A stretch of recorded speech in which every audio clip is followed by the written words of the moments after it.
你们好。本来以为是盾打矛，盾封起来连盾都打，吃了上顿没下顿呐。雪崩的时候没有一个瑞瑞是无辜的。我不知道为什么要分组，没有必要。你看这个颜色，很符合我们脱口秀行业的现状，青黄不接的，就是。很开心，很开心。给你们来一些290票以下的表演。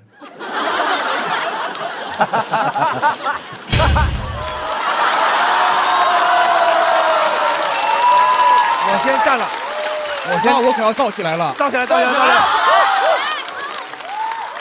好，第一期分享了自己当爸爸的感受，很担心。我其实不太知道以后怎么教育我的孩子。我的童年就没有受过太好的教育，真的。小时候，我爸对我实行的是那种挫折式的教育，就去澡堂洗澡，他都亲自给我搓背。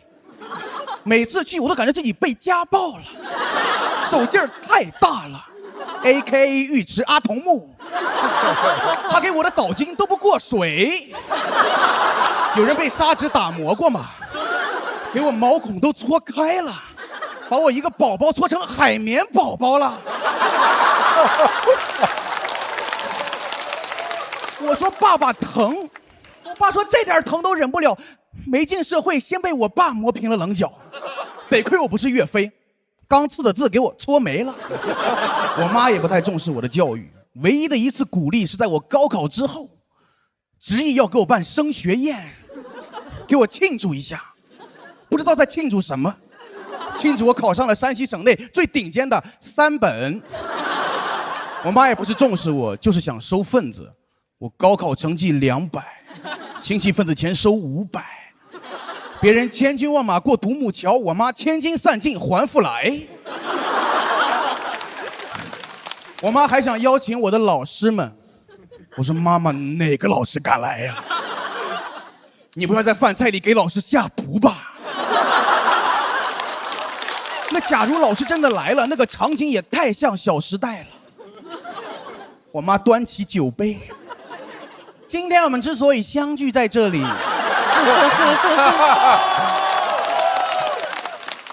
是为了庆祝我们家最优秀的孩子毕业。太滑稽了，真的，每一句感谢的话听起来都很像阴阳啊。没有老师的辛勤栽培，基业走不到这一步啊。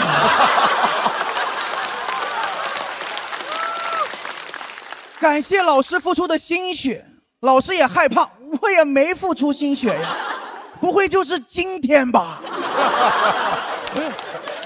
教育我们家肯定是帮不上了，我其实更担心孩子的身体，我很怕孩子长不高。我们家有遗传，我妈1.5米，我爸穿鞋1.5米，他俩的婚姻算是5-5开，真正的男女平等。小时候一看我们就是一家人，我爸妈都比较胖。真的，我们拍全家福就像在开派对，蛋仔派对，走丢了谁也找不到谁。有一次逛花灯，3个人都走丢了。正月15那天，就我们家没有团圆。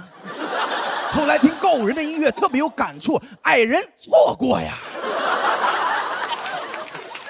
6岁的我就明白了，真的，父母在，不敢远游。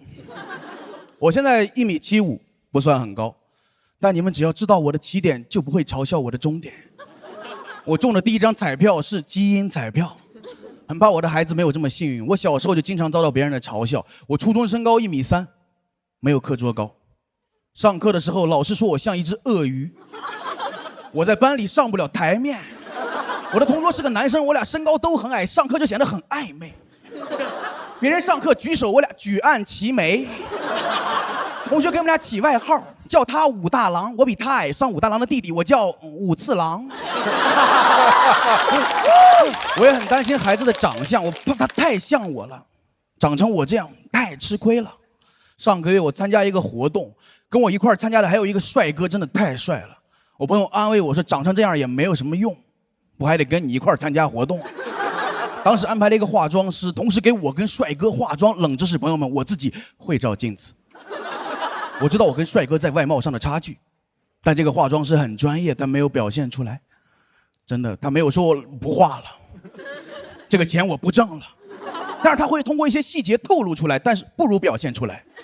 他给我化妆之前会深吸一口气，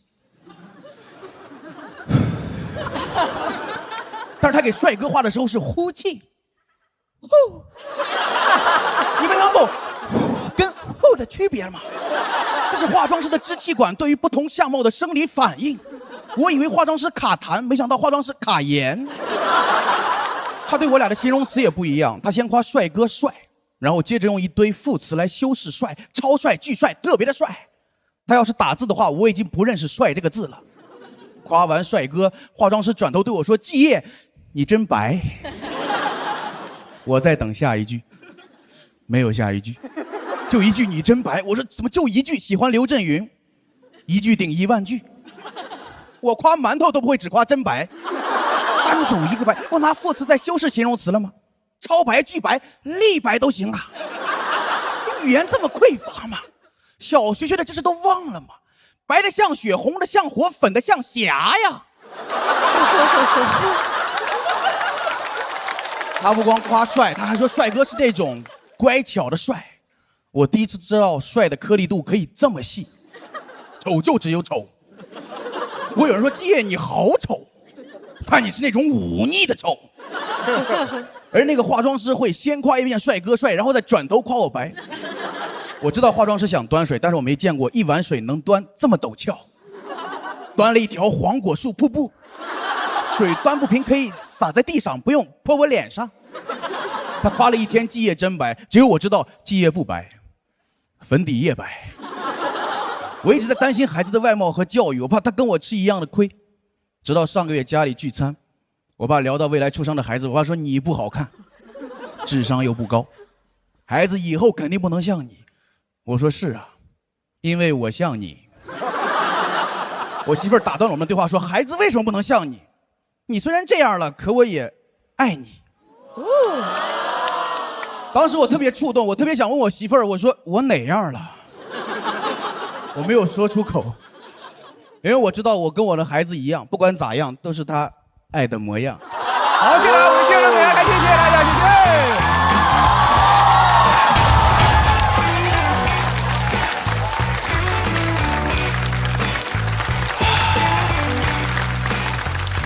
一声长叹之后的季叶索票倒计时。谢谢大家，谢谢大家，谢谢大家。季叶刚才表现是非常出色的，哎，特别是他在那2位选手后边也是特别难接的，难接。但是你上半段我觉得几乎接住了，而且甚至有一种感觉要打个旗鼓相当，然后我就抓耳挠腮的在这儿期待，但是后边重讲帅哥和你的那个开始啊，就感觉那个作品的后半段的内容跟前半段比下来了。对，因为它是一个新段子。对，所以你感觉前边磨的是非常精致的，然后那个后边感觉就是当然匹配不上前边的那个质量和高度，有点小马拉大车的意思，就是其实不差，但是就下来了。我懂。对，希望你理解。我对你的感情你是知道的。我知道，罗老师，我对你的感情你可能也不知道，就最近，疯狂在你的直播间里买母婴的用品，买的太多了，而且罗老师直播间真的很便宜，就是。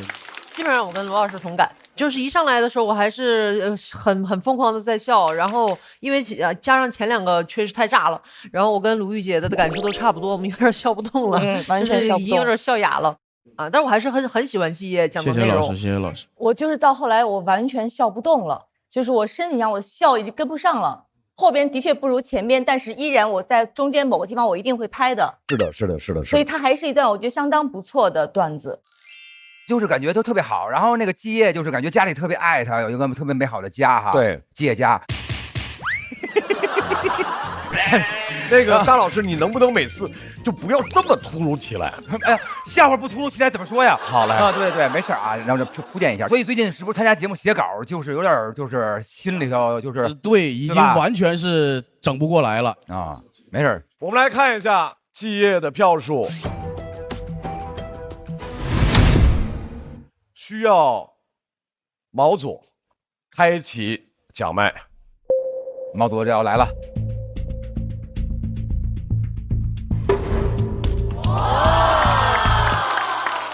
李文，刚好我跟季也是特别好的朋友，所以如果能在一起演出的话，特别开心。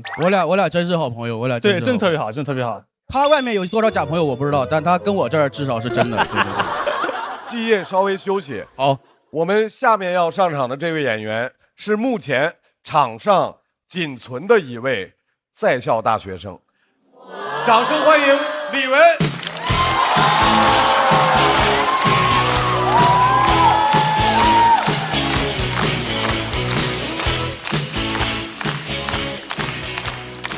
嗨，哈哈，谢谢，我是李玟啊。然后，我现在在读研，然后呢，我已经研3了。上周我刚结束我的毕业答辩，啊，好难啊，朋友们，好难啊！那个硕士答辩真的比本科答辩难太多了，因为本科的时候你知道自己的论文写的是什么东西，我那个硕士论文，你别说来个硕士，来个院士都看不懂，没有人看得懂。导致我整个答辩的过程非常没有自信，从我走上讲台的那个过程就能感觉到，我整个人的状态就是心存侥幸，脸上写着一行字，没有功劳也有苦劳。站到那个讲台上就不坚定，本科的时候站上去特别坚定，站到那个讲台上，不管下面什么教授，上去就打招呼，老师们好，我是李玟。那个硕士答辩偷感太重了，一站上去就开始表演，站到那个讲台上就开始了。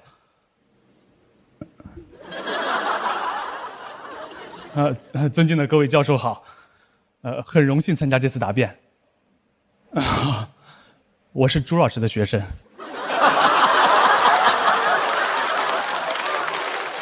朋友们，每句话都是技巧啊！尊敬的各位教授是抬高对方，很荣幸参加这次答辩是降低自己，中间那个是装可爱。最后还要自报家门说我是朱老师的学生，这是告诉他们打狗还是要看主人的。而且答辩之前还有个很重要的环节叫做抽盲，就是要抽一部分论文送去盲审，这个很难的，容易挂，没有人想被抽到，抽之前都在那祈祷，在那许愿了。我说不要抽到我，不要抽到我，天灵灵地灵灵，天灵灵地灵灵。我室友听了都着急了，他说呸呸呸，那论文的事儿就不要提天灵了。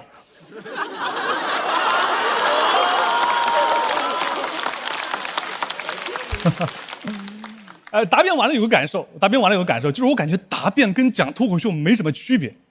我在那个答辩讲台上特别卖力的讲，就是为了下面那些人给我投票，中间还做了4个导师。我讲的那些东西，他们一听就想笑，但是也没关系，他们还是会特别的包容，因为下面坐的是朱老师和他的朋友们。我已经悟了，朋友们，我已经悟了，讲脱口秀就应该跟答辩一样，上去我就虚张声势啊，也不管真的假的，我上去开始表演，站到这个舞台上我就开始了。尊敬的各位观众好，很荣幸给大家演出。我的稿子是李诞改的，随便说嘛，就是随便说。我的研读的就是这样，就是很一般啊。我读之前就有个人劝过我不要读研，是我爸的一个好朋友，叫刘叔叔。刘叔叔什么人呢？刘叔叔是一个暴发户，他连高中都没有上过，但是乘上了时代的春风，靠着养猪发财了。所以他一直觉得读书没什么用。你跟他说书中自有黄金屋，他说猪中自有黄金屋。他自己回忆起自己没上高中、没考大学这些事儿，一点都不遗憾，一点都不后悔，他只觉得庆幸，甚至觉得好险，我差点就让知识改变命运了。所以他一见到我现在就特别喜欢干一件事，他特别喜欢出各种问题来考我，因为他希望能考到我，然后证明你看读这个书也没有什么用。然后我印象中有一回跟他见面，在那个饭桌上喝的都已经不行了，就开始问你，他说：“小李啊，我问你啊，你们研究生一天到晚都研究些什么东西啊？”我心想，你问我这个干什么呀？你要考研啊？哎，但人家是长辈，你还是要好好回答的。我想着，那我就说一点专业的知识，把嘴巴给他堵上。我说我在研究甲苯歧化反应生产对二甲苯。我没想到他跟我说，我懂，苯是有毒的，猪吃了都要死。你还是注意安全啊。我说刘叔叔是这样啊，我们大学生呢跟猪啊，还不一样啊。这个甲苯跟苯也不一样，甲苯比苯多一个甲基，甲苯相对安全。我以为他就没什么好说的，结果他跟我说：“我懂。”那你为什么不研究真的呢？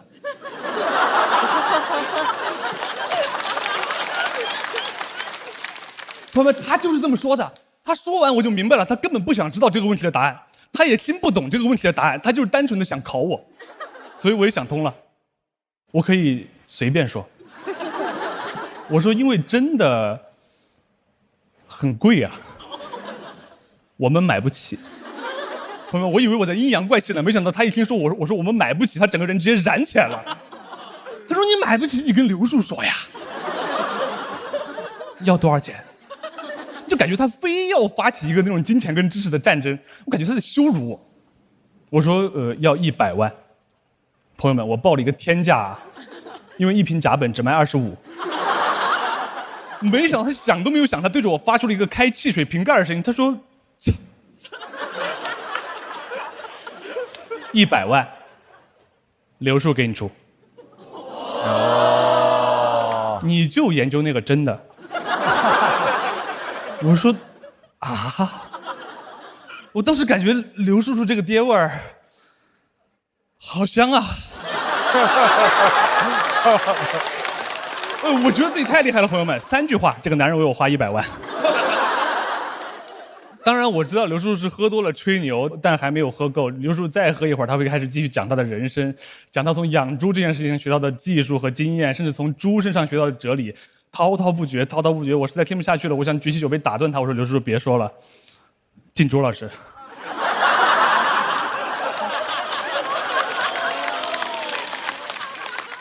但刘叔是不会停下来的，刘叔是不会停下来，他会继续讲，他会讲他的猪场。他说他现在的猪场有多么的先进，多么的现代化，所有的猪都住在单间里面，每天他们会按时吃饭，按时睡觉，房间里面还放着他们喜欢的音乐。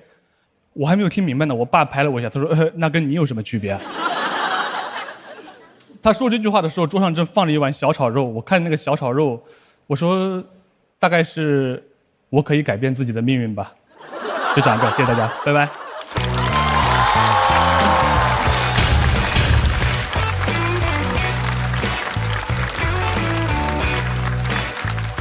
李玟的锁票通道开启。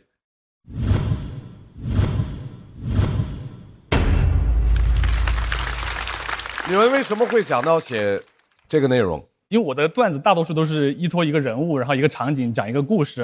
然后我这一次选择了这个故事呢，是想讲一个我对读书和上学这个事儿的一个态度。因为我觉得读书是真的是很重要的一个事情。很多时候听到一些这样的长辈，他们可能有一些幸存者偏差，讲到一些我觉得可能觉得没有那么正确的话，所以我想把自己的观点也来讲一讲。反正我听他的故事，我感觉很舒服，然后就是感觉是在那个身边的一种活灵活现的感觉。是。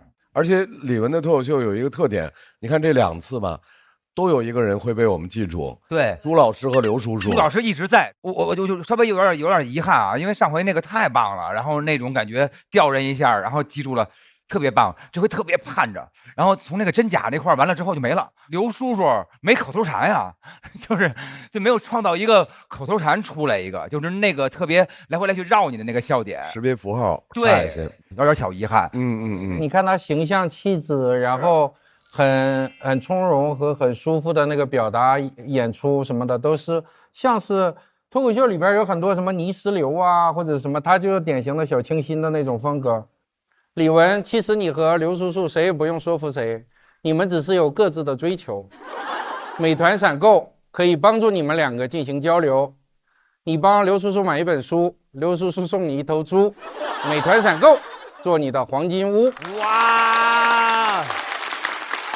这场就是哪都好，但是每一个维度上猜出来都比上场差了一丢丢，所以我犹豫了一下就没拍。你会每一场演出都会有一个构思精巧的脚本，还原一个你见过的那个人物。这个作为一个系列的演出，我们也是非常期待的，就希望能维持到上一场的那个东西，可能就更加的吸引人，是不是？特别期待，特别期待。对。再次把掌声送给李玟。季业回到台上，来看一下季业和李玟的得分情况。